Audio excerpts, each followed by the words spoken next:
first. Their leaders, they rule through violence.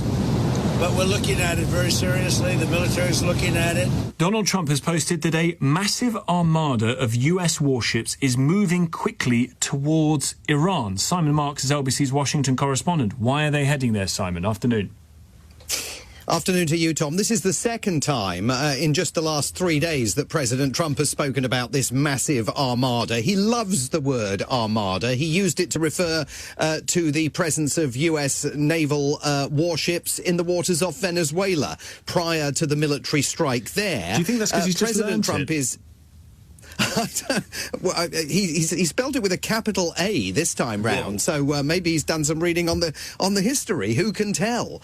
But he says this massive armada is now heading to Iran. It is moving quickly with great power, enthusiasm and purpose. And he makes the point that it's a larger fleet than the one that he used, as he put it, to encircle Venezuela, even though, of course, topographically it is impossible to encircle Venezuela. I mean, what he's calling for is talks with the Iranians, and he says that time is running out for Iran to come to the table and negotiate what he calls a fair and equitable deal. No nuclear weapons, all in capital letters, one that is good for all parties. And he makes the point that he told the Iranians to try and make a deal with him last year. They didn't, and then he hit them hard with those bunker-busting bombs that targeted Iran's nuclear facilities. What does he have in mind over the immediate hours and days that lie ahead is unclear. Secretary of State Marco Rubio has been testifying on Capitol Hill this morning before the Senate Foreign Relations Committee, a session that has been dominated and focused on Venezuela. But he did tell members of the committee that Iran is weaker than ever.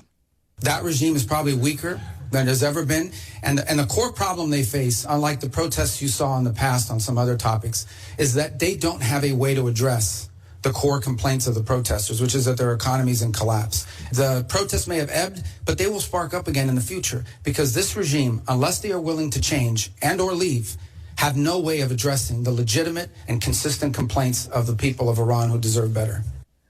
So the precise negotiations that President Trump wants with the leadership of Iran were not detailed by the Secretary of State nor by the President today.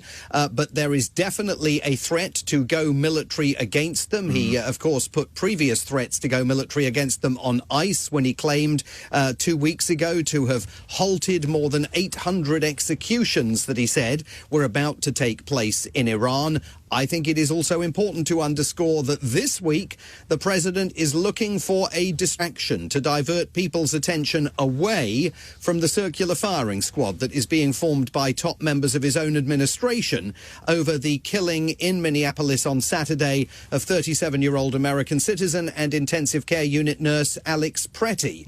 So perhaps Tehran is going to find itself on the receiving end of the need for the president to engage in distraction.